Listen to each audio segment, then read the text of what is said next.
พี่น้องเนาะเจนี่จับหุ้งจุกๆไปหมากหุ้งหมากใหญ่ซ้อมหมากพี่น้องเนาะนี่ป้าจอยจะถ่ายคลิปก่อนพี่น้องสบายดีสวัสดีเด้อตาลุงเอฟซีทุกๆท่านที่เพิ่นปอกเมียนป้าก็สีมือแม่เอ้ยบิวแกะได้ทั้งแกะทั้งหยวกมือนี่แกะเด้อว่าข้างคอกะไข่แกะสิดอกหลายคนดอก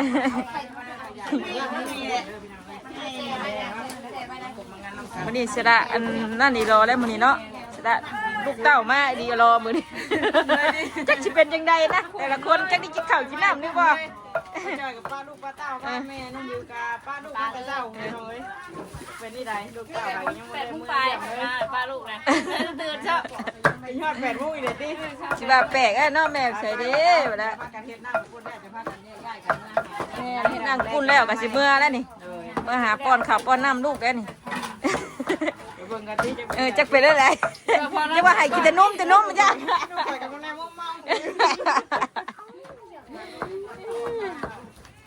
อันนี้อันที่เพิ่นปอกเรื่องเพิ่น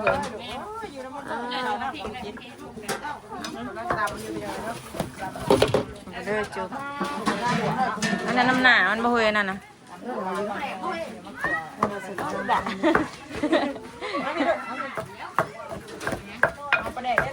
อันนี้มันก็ยังสิเอาอีกบ่เฮยนี่นะเพิ่นถิ่มได้เมื่อคือมาเพิ่นถิ่มนะบ่นี่นะบ่ฮัดตองมันเลยดิ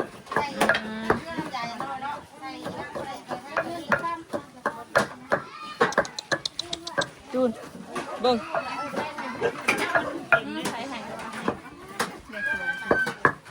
การเห็ดนั่งพุ่นแล้วก็สิแยกง่ายพี่น้องมันตอนแรงพุ่นแหละมานั่ง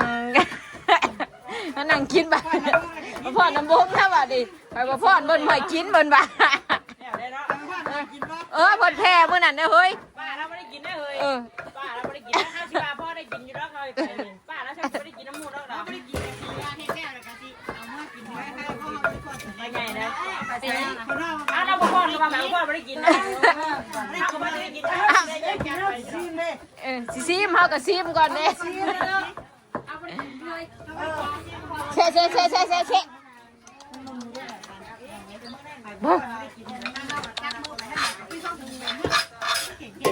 ็ดไปแล้วได้เนาะเขาไม่ได้กินเขาซิมผู้คนพ่อน่ะเพิ่นกินอันนี้เขาเห็นเขาซิมไปจี้ไปเลยเดี๋ยวเฮ้ยไปจี้อย่ากับปันพูดแม่นเฮ้ยนะจ๊ะ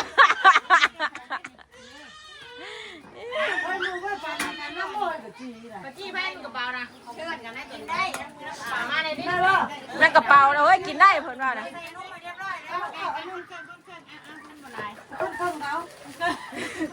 ไม่ใช่ว่าเมื่อยอะที่เฮ้ยสั้นๆนะกลับมาหลอกมาพุงอีกคือเก้าเขาบอกอยู่ตอนนั้นเขาบอกว่าเนี่ยของเพื่อนก่อยนี่ใครกระบอกน้ำดิคอยแดงก่อนถ่ายดิคอยเว้นค่ะ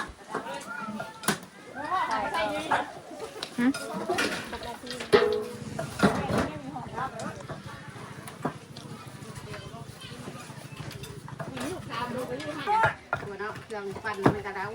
ขวดใส่กระชามพุ่งจังแบบนี้มีสิประมาณนั้นแหละโว้ยงงเลยใส่กระชามแล้วต้มปลาแดกต้องขวดใส่กระชามกระชามตัวนี้เขาขวดเลยก็ขวดใส่ตัวใหญ่ค่ะมันเหลือเลยเพราะยันโมเมนต์กระชามแล้วนี่กระยาได้หูเอาเองยุ่งนี่แม่บอกไม่เขากระบนเลยตัวอะไรมีชื่อแล้วมันเนาะเอาตัวนั่นแหละเอาตัวของแม่พ่วงแหละเราไปใช้ตัวนี้นะเราลงมาแล้วจักหม้อเฮ้ยนี่หม้อเดียวหม้อนั่นบอกน้ำหม้อหนึ่งข้าวนี่หม้อนี่ยังยืดอ่ะมันยังเหลือจักร้อยยังเหลือพ่อร้อยอยู่บ่ยัดหม้ออะไรบ่อันกระปุ่นน้ำยังเหลือพ่อร้อยอยู่บ่ยังหม้อข้าวดอกประมาณ700ร้อยเดียวว่าจ้ะเอาขวด200เขาบอก200ว่าจ้ะ100 โลบ่นะ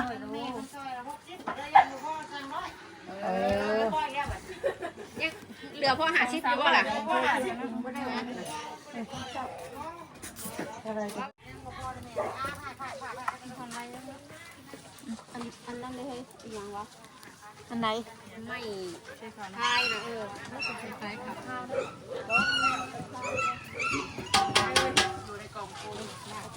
เอาใส่ไว้คันถามถือก้นก็ได้นั่นแหละชันใช่เฮ้ยเจ้าเอาขามาเห็นนี่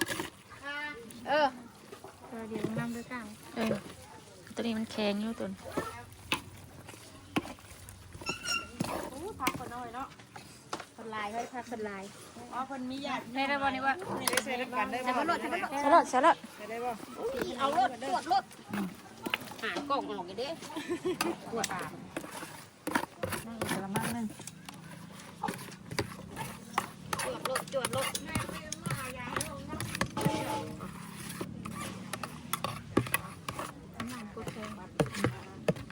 หัวแบบนี้เนาะ มาใส่โอ้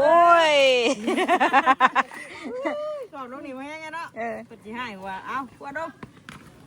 ขอใส่กระซ้ำเลยกระมังเลยนี่ ตอนน้ำลอย น้ำมะนาวเนาะเอากะทิเนาะกะทิ เออกะทิเอาไว้หลัง ที่ให้ล้างเลย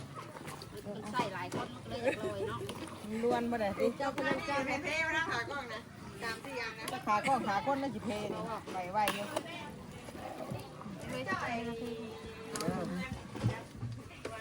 ช่วยคุ้งบอกกันเลย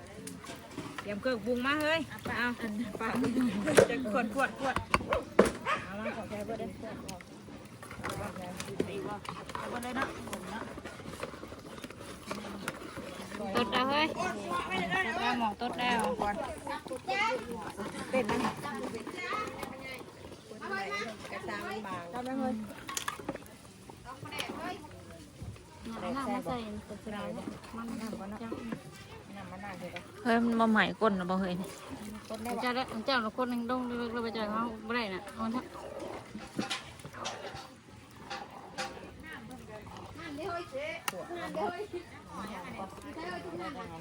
เด็กมันว่าน่ะวัดนี่นะต้องดูวิน้ำ บ่ ว่า ได้ น่ะ บ่ได้บ่ได้มีว่าทางใหญ่บ่ จะนั่นทางใหญ่ ไม่ใช่เป็นน้ำใส่ใช่ไหม ป้าจำให้นะป้าหน่อยนึงจะได้แล้ว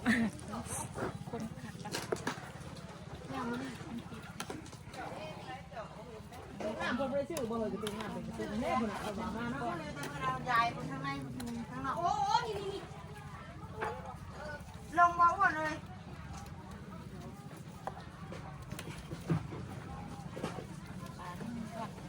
ยังบ่คนถั่วเนาะ นี่นะเนาะแบบแข็งได้ใจมัน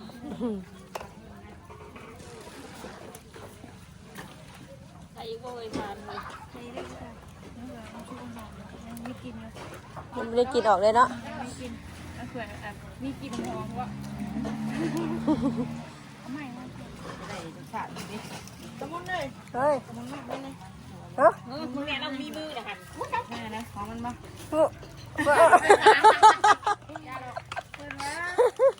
เอาไปเด็กจะนะชัดไปเด็กใส่มันนะเฮ้ย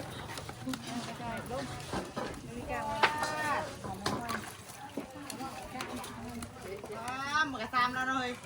ตามเราสอดเลยจะบอกว่าทีมงานเราสนิทมันอย่าเสีย ทานได้แหละ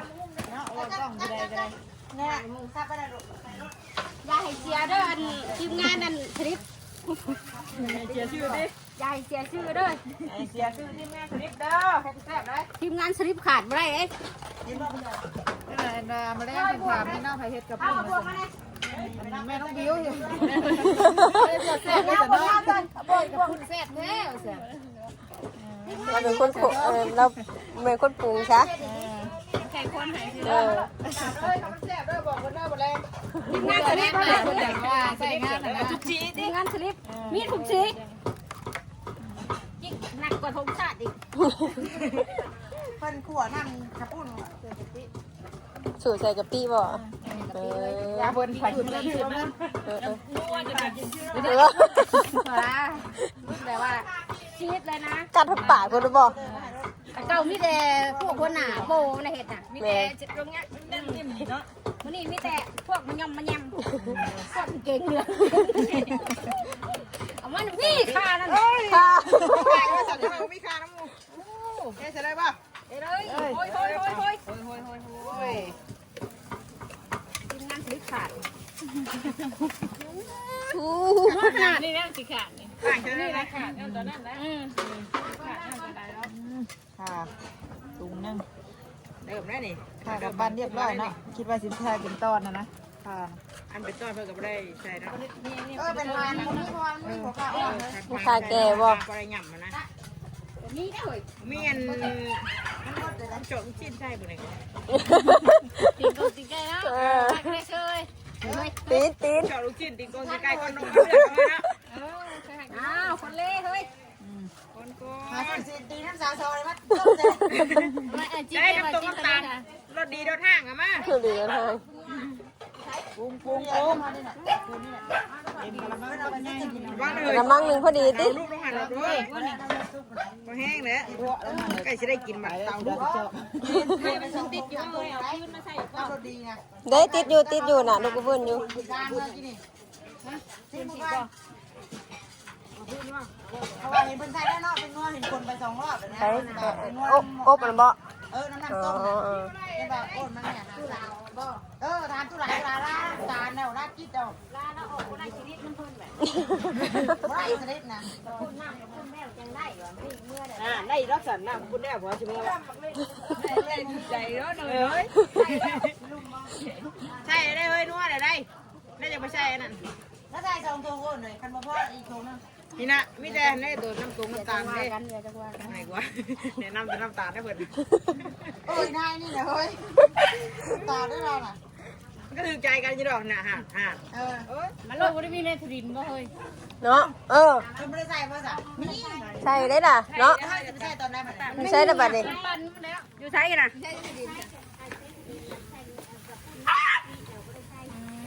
บ่ใส่ก็ได้ไม่เป็นไร แซ่บอยู่ได้นี่ติกับที่เฮ้ย แซ่บแล้วชื่ออยู่บ่ล่ะมันแซ่บใส่บ่ตลอด สูตรเฮาติ ไปทำป้าจอยป้าได้เท่านั้นชื่อบ่ชื่อบ่อินบอกนะชื่ออยู่มันปั่นเอามาปั่นแล้วนะ ปื้ดใช่นี่ติเฮ้ย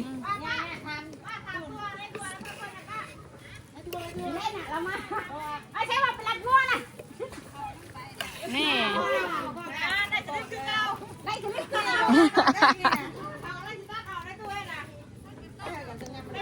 าโอ้อาเก่าตัวใหญ่ที่มีใจอยู่ ใช่ไงใช่หน่อยมีอยู่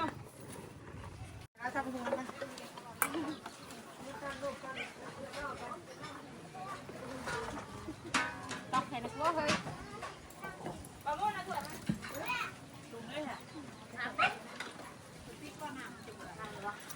จอยตอกให้แน่จักบาท เอาเด็กเค้งมา ไอ้พิมมันนั่นเนาะเดี๋ยวคือนั่นเอาไม่ต้องเอาเพลงดอกอย่าจังมาเลือกเอาหมองนี่มันต้องมาพิมพ์เลยนะครับพร้อมไหมยังไ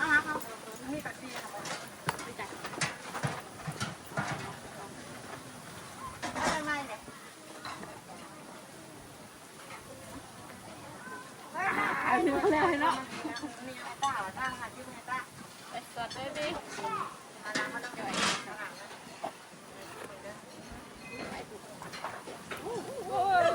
คนเต้นโ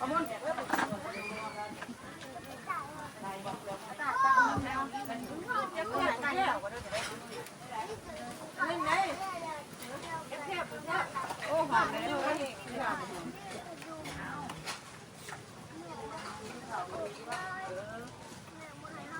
ลย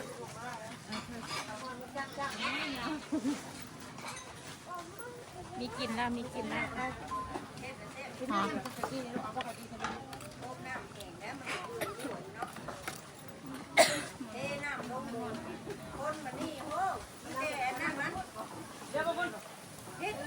วจางๆทั้งยังระบาดมีรสชาติแล้วได้ไปเข้าไปชิมอย่างไร เชะ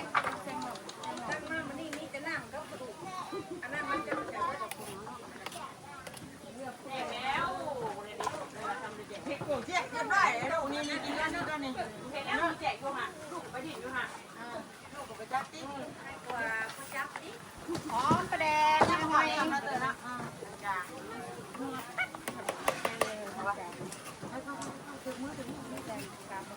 เป็นไงว่าจำเขาจำไม่ถ้วย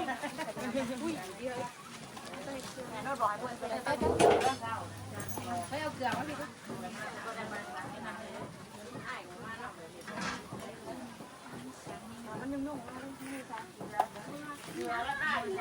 นั่นแหละนั่นแหละเริ่มนะคะ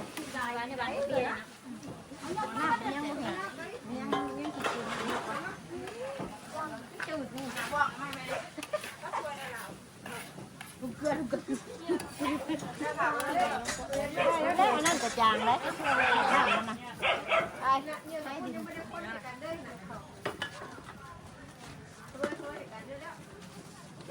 กระถางเปล่าก็ใส่กระถางนี้นะ พอเราไฟออกหมด อะไรใส่กลมๆได้ใส่เกลือได้เธออย่าหมดอะไรเจ้าเกลือคนบอกว่าเกลือก็ว่าแค่นี้นะฮะ ก็มันไฟออกนะ เอามันรวมแห้งรวมผ่านเดียวแห้งแต่มัน เป็ดจะน้อย เสร็จแล้วเอาลูกแล้วกระทายคิดกับลูกแล้วได้ไหมเลยนะเฮ้ยเขาได้โอกาสไปบ้าเข้าไปว่าจะว้าวเลยเนาะเสียงนี่ว่าเลยแล้วเสียงมันเจียวเขาลูกคือเสียง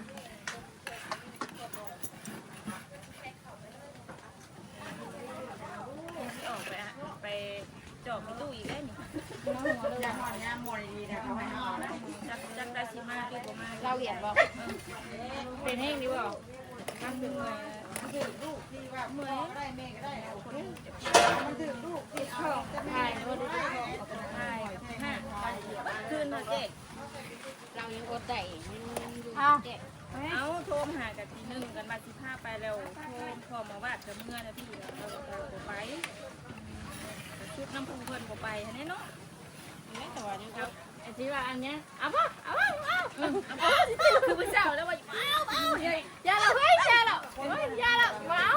ใจละรถดิเฮ้ยเข่าน้ำผู้ชุกแล้วบ่นี่แค่น่ะฉันบ่ ละมึงอยู่เฮ้ยละมึงอยู่ แม่ยันเขายันเขาโอ้ยบนขับปุ่นว่าถ้าคุณนี่เอาแต่ทนไว้แต่น้าขับปุ่นตะกี้ก็ไม่คิดว่าจนแน่แล้วเป็นอาชีพเอาใส่รถเมื่อวัดกันเอาใส่รถเดี๋ยวให้คนให้ไม่นะไปละเธออาหารเอาไปแล้วไปที่ไปหาครบจ้ะทีมงานชีวิตขาดบอกแล้วก็ต้องมีลูกมือเนาะแม่วัดแล้วชื่อว่าหางถูกมาแล้วแม่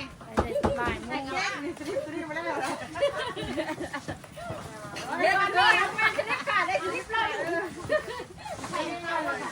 ว่าได้ว่านี่ไปได้ว่าไงน้ำอุ่นซ่าเดี๋ยวหาคนหาเนี่ยจับมาตักน้ำมันหามาเลยไปยังแนวจับกระสอบนะว่ากระสอบด้วยว่ากระสอบทำกระสอบนี่นะนี่ใกล้ตาหน้าผากเท้าว่าผากเท้าครั้งนึงกระสอบครั้งนึงใส่สามอย่างเที่ยวสามแน่เนาะวิเที่ยวเขาจะคือมือ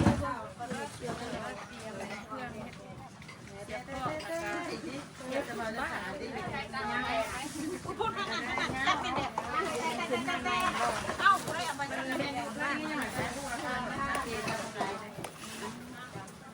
มันเสียเก็บบุญก่อนให้กระจอยดูทำอะไรอ่ะเป็นงานนี่ต้องมีสายงานตัวนี้เอาไว้ล้างเรื่องเคลียร์พื้นที่ก่อนเฮ้ยเคลียร์โต๊ะเคลียร์ตังก่อนเฮ้ยยังไม่แล้ววันในที่ดินเนี่ยยังไม่ได้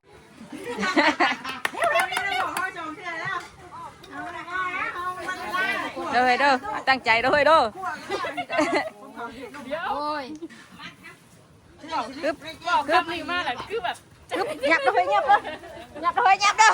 ตัวเลยค่ะลังเชื่อมหอน พาได้เฮ้ย เปิดมาเฮ้ยเปิดเลย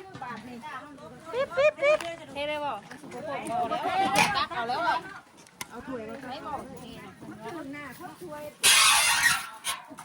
ล้างน้องเฮ้ย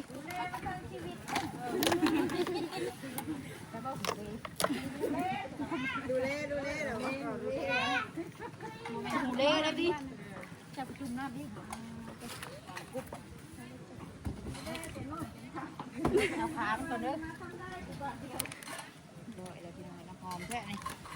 หอมมันใบมะกรูดน้ำต้มไปแล้วน้ำมันเพิ่มอีกว่าเฮ้ย เดี๋ยว เบิ่งก่อนดิเฮ้ยเฮ้ยเบิ่งตัวโคมเตาแล้วเฮ้ยเห็นอยู่บ่เฮ้ย มัวแต่ มันจะหอมอยู่ไปดีเด้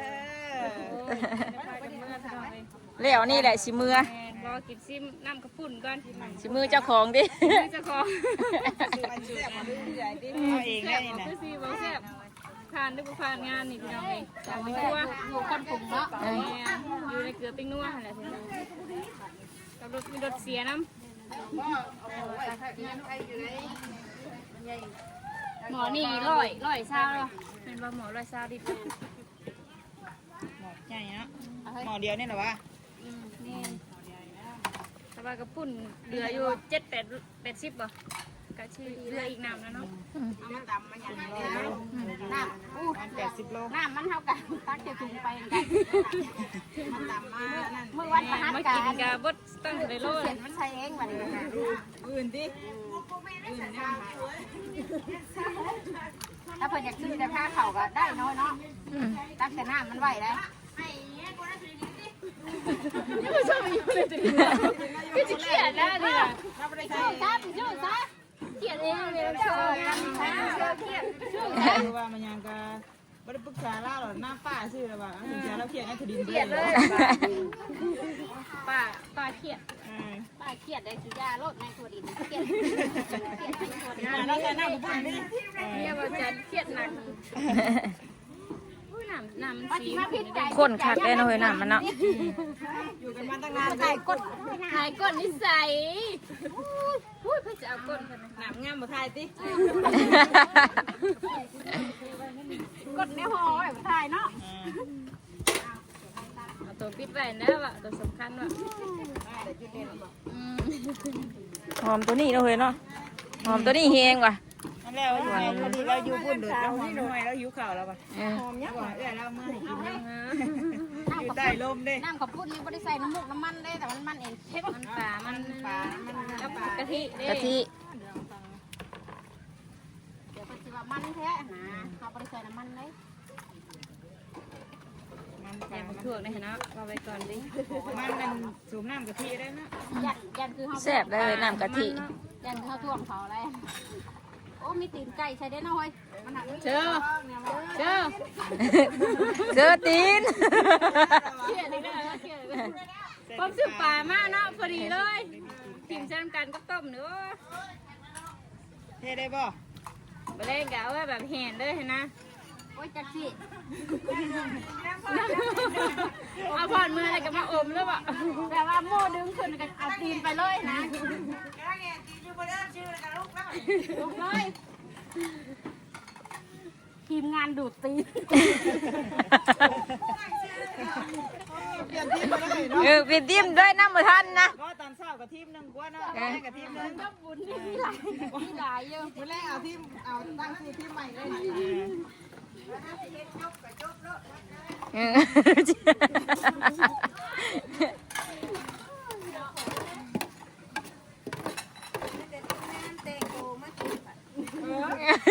ไม่ใช่หอมนั่นนะป่านนี้ สิหอมนั่นนะบาทดิ แต่ชอมุ้งเจ้าเลยยังว่าป่านนี้ไม่เชื่อหน้าอยู่มวยมากกับขึ้นกับหมอเข่าแน่ว่าเนาะเห็นว่าก็ได้เอาเหนื่อยจะมึนแน่ พอนแน่ ไปเลยนี่จะมีเลือดแซ่ก็แซ่บเนาะ เชื่อดิ เลือดได้กันติเก่า น้ำกระปุ้นไม่ได้เนาะ เดือดเลยนะ เอาไปเลยบ่ไปมันแล้วใช่ไหม ขอบใจเลยบ่ต้องอาบน้ำอาบในใช่ไหม เอาไปที่ข้างบ่นี่ชิมไม่ได้ ทางแล้วบ่อย่าใบกะทิต้องกะทิต้องสุก กะทิมันต้องแตกมันเลย ลูกศิษย์แล้วเลือดทอดที่เฮ้ย จริงมันกระซุกอะไรนะน้ำกระซุกแล้วน้ำขวดอีกดิซิมดูค่ะ เอาเอาขนมซีมนะ ออกหวานๆเข้มๆนิดนึงเพื่อตอนมันเนาะ ใส่ตอนเนาะ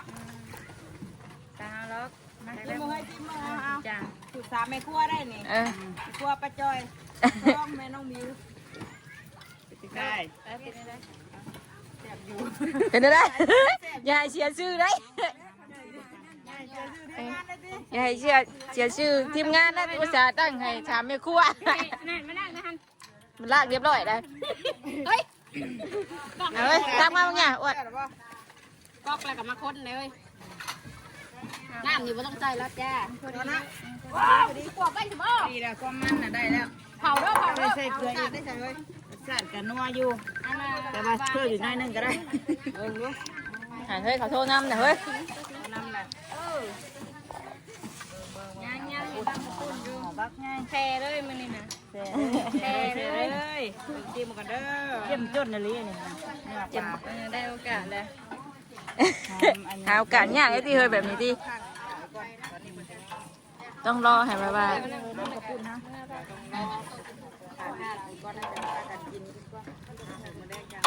น่า ทานไม่ใช่ทอดก้อนเลือดนะ เออ เฮ้ยตันตันแล้วให้ไปหาให้ยังอยู่แค่นึงก็ได้ได้เขายังตาม เล่นเลยเนาะเดี๋ยวมาข้างคืนข้างไปอีก